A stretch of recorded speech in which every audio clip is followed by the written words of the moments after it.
तो देखी होगी आपने, इससे ज्यादा भयानक काम यहां हुआ है।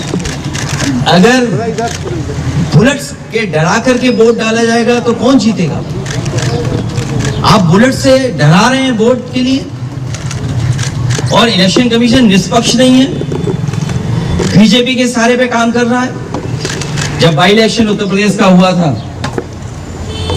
मैं लोकसभा में अपने सभी मेंबर्स को लेकर के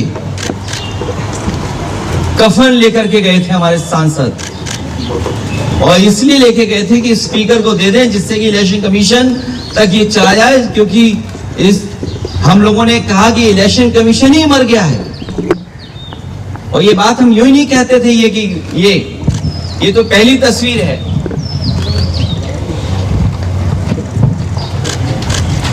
दूसरी तस्वीर भी किसी से छिपी नहीं होगी, ये दूसरी तस्वीर भी नहीं छिपी होगी किसी से।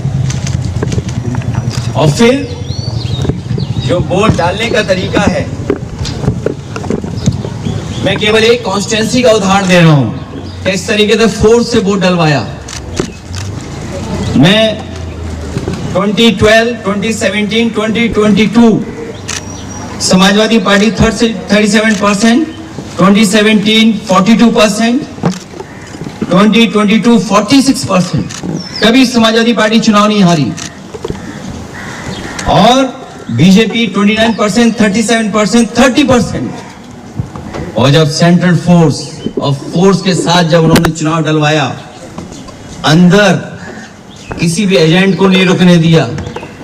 बंगाल में भी यही किया कि जो पॉलिटिकल पार्टी के पोलिंग स्टेशन के अंदर जो एजेंट्स होते हैं, उनको धमकाया, डराया और न जाने क्या क्या तरीका अपनाया होगा।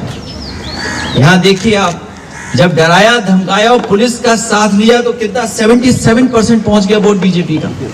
77%। ये वो डेटा मैं दिखा रहा हूं जो इलेक्शन कमीशन के पास भी अवेलेबल होगा। ये तो पूरे इलेक्शन की प्रक्रिया ही बदल दी इन्होंने। और अब तो ऐसा है, बीजेपी की सरकार में इलेक्शन कमीशन से मिलकर के पहले आपको रिजल्ट मिल जाएगा, सर्टिफिकेट मिल जाएगा, उसके बाद काउंटिंग होगी, उसके बाद वोट पड़ेंगे, उसके बाद वोटर लिस्ट ठीक की जाएगी। पूरा चुनाव ही अलग कर दिया इन्होंने, पूरी चुनाव की प्रक्रिया ही बदल दी इन्होंने।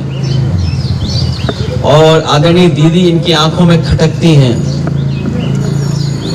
आदरणीय दीदी संघर्ष करने वाली हैं।